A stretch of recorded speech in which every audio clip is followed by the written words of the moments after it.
जय सिया राम। मैं हूं एस्ट्रोलॉजर पंकज उक्षाल और स्वागत करता हूं आपका 7astro.पंकज में। अयोध्या में राम मंदिर के लिए 500 साल का जो रामलला का वनवास था खत्म होने वाला है। मंदिर की स्थापना 22 जनवरी 2024 को 12:29 से 12:30 तक रहेगी। प्राण प्रतिष्ठा के लिए सिर्फ 84 सेकंड का मुहूर्त ही रहेगा।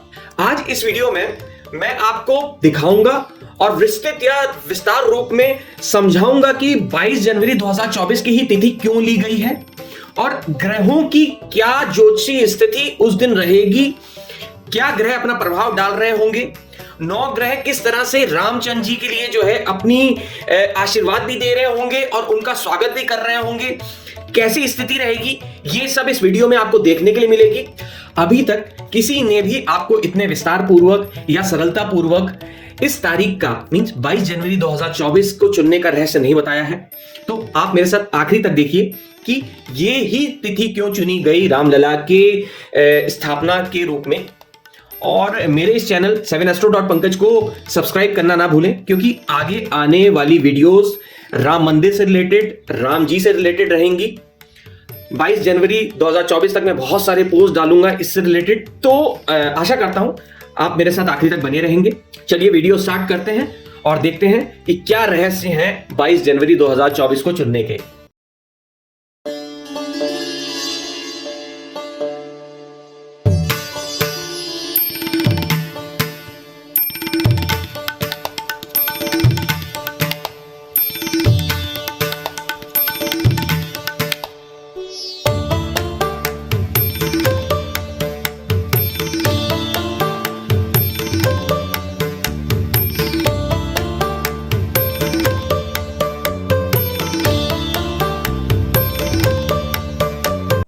सबसे पहले उस दिन का पंचांग समझ लेते हैं। 22 जनवरी 2024 को सोमवार का दिन है। द्वादश तिथि है शुक्ल पक्ष की और शुक्ल द्वादशी को विष्णु जी की पूजा शुभ मानी जाती है। स्वभाव जो है यशप्रद होता है और राहु काल जो है 8:33 से लेके 9:53 AM तक रहेगा। 1 घंटे 20 मिनट का होगा और जो पूजा का टाइम है उससे पहले वो खत्म हो जाएगा। आगे चलते हैं और देखते हैं कि ज्योतिषीय स्थिति क्या थी 9 ग्रहों की और 12 घरों पे क्या असर पड़ रहा था रामचंद्र जी की कुंडली में और इंडिया की चंद्र कुंडली में। आगे विस्तार पूर्वक मैं आपको बताता हूं, एक एक करके बताऊंगा। चलिए स्टार्ट करते हैं। पहली शुभ ज्योतिषीय स्थिति है, क्योंकि सोमवार है और सोमवार का कारक ग्रह चंद्र है। भगवान राम का लग्न का स्वामी भी चंद्र ही है। कर्क राशि में वह पैदा हुए थे और चंद्र अपनी ही उच्च राशि वृष राशि या टॉरस जो कि शुक्र की राशि है और भगवान राम के लाभ घर में बैठे हुए हैं। 11वां घर आशाओं, इच्छाओं, आकांक्षाओं, मुकदमेबाजी या चुनाव में जीतने का पूरा होने का होता है। 11वें घर को लाभ स्थान बोलते हैं और अगर पहले घर का स्वामी या मालिक 11वें घर में विराजमान हो तो उसकी छवि से उसको लाभ होगा। और आप सभी जानते हैं कि राम नाम कितना प्रभावशाली है। राम नाम का एक मंत्र है जो कि भगवान शिव ने माता पार्वती को बताया था, जिसका अर्थ है राम का नाम 3 बार लेने से विष्णु सहस्त्रनाम यानी विष्णु के 1000 नाम लेने के बराबर है। श्री राम राम रामेति रमे रामे मनोरमे सहस्त्र नाम ततुल्यम राम नाम वरानने। आप सब देख ही रहे हैं कि देश विदेश, घर घर, बच्चा बच्चा राम नाम की धुनी रमा रहा है और सब अयोध्या जाने की चाह रख रहे हैं। तो मन भी जो है लोगों का इसमें प्रभावित होगा, क्योंकि चंद्र जो है मन का कारक है और मन जो है ये इंडिया के सब लोगों को प्रभावित करेगा, क्योंकि इंडिया की कुंडली भी यही है, चंद्र कुंडली।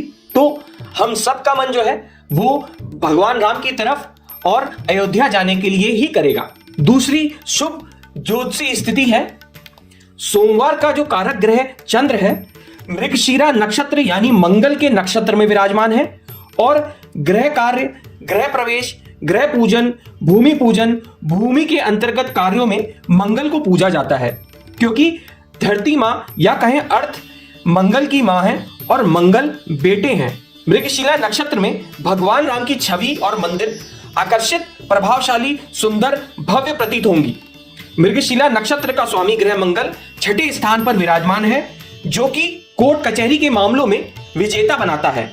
और राम मंदिर तो 500 साल के धर्म कानून के मामलों में विजय के उपरांत ही बना है। तीसरा, शुभ ज्योतिषी स्थिति जो है परिवर्तन राजयोग की, जो कि गुरु और मंगल मिलकर बना रहे हैं। गुरु मेष राशि में विराजमान है, जो कि मंगल की राशि है, और मंगल धनु राशि में बैठे हैं, जो कि गुरु की राशि है। तो परिवर्तन राजयोग बना रहे हैं। साथ ही गुरु अपनी ही धनु राशि पर दृष्टि भी डाल रहे हैं। मंगल के साथ बुध और शुक्र भी विराजमान है, और मंगल गुरु के परिवर्तन राजयोग से प्रभावित हो रहे हैं और उसमें भी अपना प्रभाव मिला रहे हैं। चौथा शुभ ज्योतिषी स्थिति है गुरु का 10वां भाव में होना। किसी व्यक्ति या कोई कार्य का धार्मिक, मंदिर, वेद, उपनिषद में कर्म करने का और उसमें प्रसिद्धि, सम्मान और प्रतिष्ठा पाने का होता है।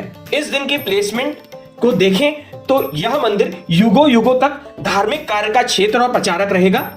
गुरु धर्म का कारक ग्रह है और कर्म में विराजमान होना धर्म कर्म का योग भी बनाता है कुंडली में। पांचवा शुभ ज्योतिषी स्थिति है एक महत्वपूर्ण योग जो कि धर्म और संचार को प्रभावित कर रहा है, वो है राहु केतु का तीसरे और 9वें स्थान में विराजमान होकर। राहु केतु को पुरानी चीजों से, पूर्वजों से, पुरातत्व से और प्राचीन अवशेषों से जोड़ा जाता है। आज जो मंदिर बन रहा है वह भी हमारे पूर्वजों की धरोहर है और संभाली हुई थी, तभी आज हम रामलला को 500 साल बाद उनके नए घर में विराजमान कर रहे हैं। और केतु आध्यात्मिक ग्रह है, तो आप संचार माध्यमों में इस समय बस राम राम ही देख रहे हैं। छठी शुभ ज्योतिषी स्थिति है शनि भगवान 8वें स्थान में अपने ही मूल त्रिकोण राशि कुंभ राशि एक्वेरियस में विराजमान है और बाधाओं और हिंसाओं को नियंत्रित करके शांति बनाए रखने में सहायक है। 500 साल के इतिहास में हम सभी ने यह देखा है कि इस मंदिर के लिए कितने लोगों ने जान गंवाई है। अयोध्या ही नहीं, पूरा देश इससे प्रभावित हुआ था। तो ये शनि भगवान द्वारा सब शनि शनि यानी धीरे धीरे कर दिया गया है और दुर्घटनाएं, हिंसाएं, संघर्ष, निराशा, दोष, लड़ाई और अहम कारक एक दूसरे के लिए राग और द्वेष आज खत्म हो चुका है। तभी हम इस मंदिर का निर्माण देख पा रहे हैं। तो हम सभी शनि भगवान के बहुत बड़े आभारी हैं जो कि इस समय को लेकर वो आए, जिससे कि हिंसाएं कहीं नहीं हुई और शांतिपूर्वक ये मंदिर का निर्माण हम लोग के सामने हुआ है और अब वो पूर्ण होने वाला है। 7वीं शुभ ज्योतिषी स्थिति है जो कि बहुत महत्वपूर्ण है। सूर्य भगवान अपने ही वंशज श्री रामचंद्र सूर्य वंश के सूत्रधार अपने प्रभावों को कम कैसे कर सकते हैं। सूर्य भगवान 15 जनवरी 2:54 पर मकर राशि में प्रवेश करेंगे और दक्षिणायन होकर मकर संक्रांति का पर्व का महीना देते हैं। सूर्य दक्षिण दिशा में दिग्बली हो जाते हैं और क्योंकि यह मकर राशि शनि भगवान की ही राशि है, तो सूर्य शनि का मिलन सरकार और नियम कानून को लागू और स्थापित करने का होता है। सूर्य राजा का और सरकार का प्रतिनिधित्व करते हैं, तो शनि कानून और नियमों का। और राम मंदिर एक सर्वोच्च उदाहरण है कानून के द्वारा स्थापित ये मंदिर, जो कि एक राजघराने और राजा राम को फिर से स्थापित करने का है। 8वां शुभ ज्योतिषी स्थिति है सूर्य 7वें स्थान पर विराजमान है अपने ही नक्षत्र उत्तराषाढ़ में और रामचंद्र जी की लग्न राशि यानी कर्क को देख रहे हैं। सूर्य प्रसिद्धि, उच्चता, सुंदरता, भव्यता, सरकार का प्रतिनिधित्व करते हैं, तो लग्न को यानी चंद्र को प्रभावित कर उच्च स्थान पर पहुंचाना देंगे। और आप सब ये भी जानते होंगे कि रामचंद्र जी को रामचंद्र भी कहा जाता है क्योंकि वो चंद्र राशि के थे। चंद्र की तरह ही रुके नहीं, कर्म में लगे रहे। सूर्य और चंद्र का मिलन इस समय के प्लेसमेंट में अद्भुत प्रभाव डाल रहा है। तभी तो प्रसिद्धि जो है वो पूरे जगत में हो रही है, तीनों लोगों में भी हो रही होगी। तो इनका अच्छा प्रभाव मंदिर के शुभ ज्योतिषी स्थिति के प्रभावों को दिखा रहा है। हमने 9 ग्रहों की ज्योतिषी स्थिति देख ली, किस तरह से ये 9 ग्रह मिलके ऐसी प्लेसमेंट दे रहे हैं कि भगवान राम के आगमन के लिए या मंदिर बनाने के लिए ये 9 ग्रह तत्पर हैं।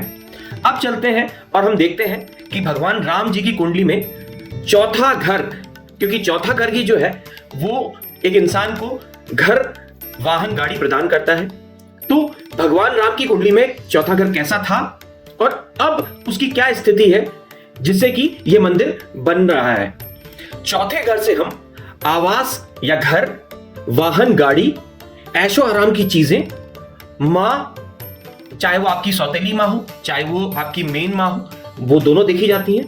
माँ की जमीन या माँ से रिलेटेड जो आपको जमीनें मिलती हैं या माँ से रिलेटेड जो लड़कियां जो है अगर चली जाती हैं, उन लोग को जो भी चीजें मिलती हैं वो संपत्ति, घरेलू मामले, खेत खलिहान, खुशी या शांति, घरेलू वातावरण, जमीन, अचल संपत्ति, और जो माँ से अगर आपको जो भी चीजें जो है शांति मिल रही है, आपकी माँ कैसी होगी और माँ आपको कैसा रखेंगी, आपका बहुत मेन है, क्योंकि ये माँ और मन, क्योंकि चांद का प्रतीक है, चांद जो है वो यहाँ का नैसर्गिक कारक है, तो चांद का अच्छा होना भी बहुत मेन होता है। चलिए चलते हैं और देखते हैं रामचंद्र जी की लग्न कुंडली में चौथा घर कैसा था।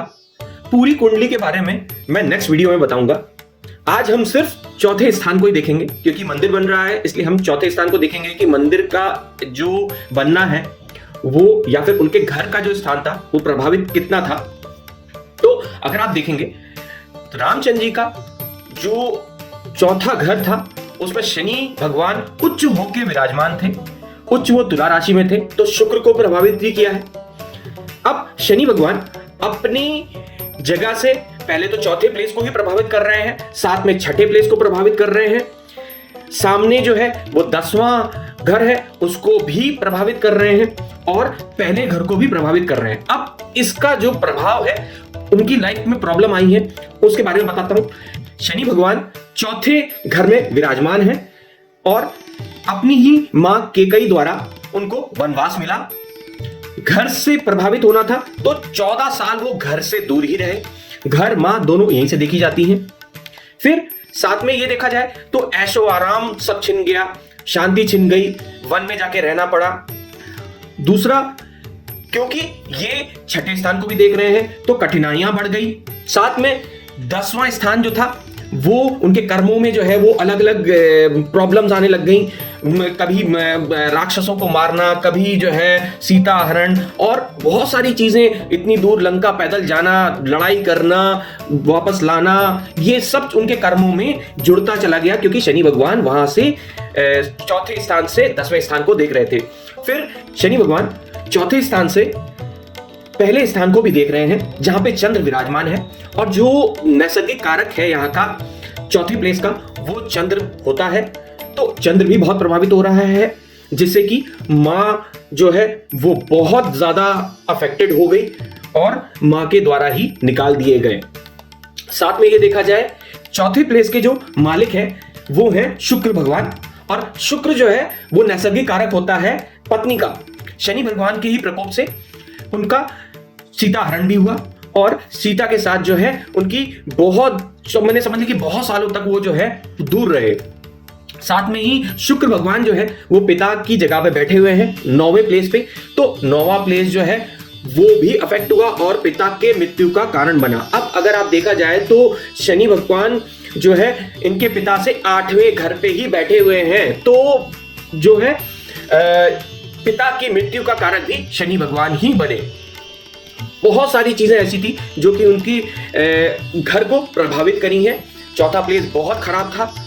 अब साथ में ही देखा जाए तो अभी इतने सालों तक जो है 500 सालों तक जो है उनका मंदिर टूटा रहा, मंदिर में भी लड़ाइयां होती रही, उस चक्कर में जो है वो जमीन के चक्कर में बहुत सालों तक लड़ाई हुई। तो कहीं ना कहीं भगवान राम का जो है वो चौथा प्लेस और जमीन का या फिर घर का या उनके राजमहल का बहुत ज्यादा खराब है। चलिए चलते हैं और देखते हैं राम जी की इस समय की कुंडली में क्या प्लेसमेंट बन रही है, जिससे कि ये मंदिर जो है आज हमारे सामने 22 जनवरी 2024 को भव्य उद्घाटन के साथ हम सबको समर्पित होने वाला है। हम सब जाके जो है उसमें भगवान राम की वो रामलला की जो मूर्ति थी जो पुरानी वाली वो देखने का हमें मौका मिलेगा। हमारा 500 साल पुराना जो सपना है वो पूरा होने जा रहा है। तो 22 जनवरी 2024 को भगवान राम का जो चौथा प्लेस है उसको गुरु जो है 10वें स्थान से देखेंगे। गुरु जो है वो अश्विनी नक्षत्र में, जो कि केतु का नक्षत्र है, और केतु जो है स्पिरिचुअल ग्रह है, तो वो अपना असर जो है चौथे प्लेस पे डालेंगे। शुभ ग्रह हैं तो शुभ प्रभाव डालेंगे। अब आपको मैंने पहले बताया था कि शुक्र और शनि जो है वो भगवान राम के बहुत खराब थे।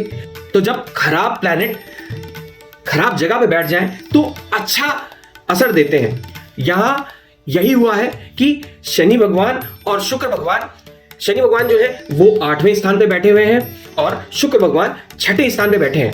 6ठा स्थान जो है वो आपको अदालत से रिलेटेड जितनी भी चीजें होती हैं उससे प्रभावित होता है। साथ में मंगल जो है धरती का कारक है और मंगल यहाँ पे साथ में बैठा हुआ है शुक्र के साथ। वकील या आपके अदालती जो जितने भी हमारे केसेस होते हैं उसमें जीतने में बहुत बड़े सहायक होते हैं। तो यहां पे भी वही हुआ है, शुक्र जो है वो मंगल के साथ बैठ के अच्छा प्रभाव डाल रहे हैं और मंदिर जो है बनाने में सहायक हो रहा है। शनि भगवान ने बहुत सहायता करी है क्योंकि शनि भगवान ने, जो मैंने आपको पहले बताया था कि शनि भगवान यहां पे बैठ के सब चीजें धीरे कर दी क्योंकि अचानक देने वाली चीजों की जगह बैठे हुए हैं, मृत्यु की जगह बैठे हुए हैं, तो मृत्यु ही कम कर दी और आपके जितनी दुर्घटनाएं और लड़ाइयां ये सब कम करके जो है एक ऐसी परिस्थिति बनाई जिसमें आम जनता जो है वो किसी में भी लड़ाई ना हो और ये मंदिर आराम से आपको मिल सके। एक सॉल्यूशन दिया कि आप मंदिर बना लीजिए, आप ये चीज बना लीजिए जिससे कि हमारे लिए भी सही हो गया और दूसरे धर्म के जो थे उन लोग के लिए भी सही हो गया। तो जो शनि भगवान रामचंद्र जी की कुंडली में बहुत नेगेटिव थे वो इस समय नेगेटिव जगह बैठ के अपना अच्छा प्रभाव डाल रहे हैं। साथ में गुरु का प्रभाव भी शुक्र मंगल बुध के साथ पड़ रहा है और इस तरह से एक बहुत अच्छा ग्रह मींस, क्योंकि गुरु जो होते हैं वो मंदिर का कारक होते हैं, धर्म का कारक होते हैं, अध्यात्म का कारक होते हैं, गुरुओं का कारक होते हैं, भगवान का कारक होते हैं। तो अगर शुभ ग्रह अच्छी जगह बैठ के, और क्योंकि अगर आप देखेंगे तो गुरु भी जो है वो अश्विनी नक्षत्र में, केतु के नक्षत्र में है, तो यहां पे उनकी धार्मिकता और बढ़ गई है, अच्छी चीजें देना और बढ़ गया है, जिससे कि वो प्रभाव कर रहे हैं किस पे, शुक्र मंगल बुध के, और हमें अच्छा घर का या अच्छे मंदिर का जो एक राजमहल की तरह होगा वो भव्य मंदिर बनाने के लिए तत्पर हो रहे हैं। और चौथी प्लेस का नैसर्गिक कारक चंद्र होता है। तो चंद्र जो है वो आप जानते हैं वृष राशि में अपनी उच्च राशि में विराजमान है, और चंद्र जो है वो मृगशिरा नक्षत्र में मंगल के नक्षत्र में है। तो साथ में मंगल, मैंने आपको बताया कि मंगल जो है वो धरती का कारक होता है, तो साथ में मिलके इस धरती पर एक उच्च माने मंदिर का भव्य निर्माण हो रहा है। सभी ग्रह अपने अच्छे स्थानों पर विराजमान होकर इस समय मंदिर को खड़ा करने में लगे हुए हैं। चौथा प्लेस भी बहुत अच्छी जगह विराजमान हो रखे हैं और शनि भगवान भी अच्छी प्लेसमेंट के साथ इसको बनाने में तत्पर हैं। आप सभी को मैं एक बार फिर से 22 जनवरी 2024 को दिवाली मनाने का आग्रह करता हूं, और जैसा त्रेता युग में बनाई गई थी दिवाली वैसे ही भव्य दिवाली मनाइए, और आशा करता हूं ये वीडियो आपको पसंद आई होगी। मैं कुछ अलग हटके आपको समझाने की कोशिश करता हूं, एस्ट्रोलॉजिकल प्लेसमेंट्स जो होती हैं वो एक अलग तरह से दर्शाने की कोशिश करता हूं आप लोगों को। आगे आने वाले जो वीडियोस हैं रामचंद्र जी के ऊपर है, मंदिर के ऊपर है, जब बाबरी मस्जिद टूटा था उसके ऊपर है, और रामचंद्र जी की कुंडली के बारे में और विस्तार से हम बात करेंगे नेक्स्ट वीडियोस में। तो आप मेरे चैनल 7astro.pankaj को अभी सब्सक्राइब करिए, क्योंकि आगे आने वाली वीडियो बहुत जो है रोचक होंगी, अलग होंगी, क्योंकि मेरा अलग बनाने का ही एक मुद्दा ये है कि भाई आप लोगों को मालूम चलना चाहिए कि क्या प्लेसमेंट कैसी इफेक्ट्स दी है, या जो लाइफ में चेंजेस आते हैं वो क्यों आते हैं, आपको एक सरल पूर्ण तरीके से बताने का मेरा मकसद होता है। मेरे इस वीडियो को बहुत लोगों तक शेयर करिए, क्योंकि उनको भी मालूम चलना चाहिए कि 22 जनवरी 2024 को ही क्यों ये मंदिर का उद्घाटन हो रहा है या प्राण प्रतिष्ठा क्यों हो रही है। तो ये आप सबको मालूम चला है और लोगों को भी मालूम चलना चाहिए। आप सभी से निवेदन है कि वीडियो को जो है लाइक करिए, कमेंट्स डालिए, अगर कोई मेरे सजेशन है वो भी दीजिए, और नेक्स्ट वीडियो में हम मिलते हैं। धन्यवाद।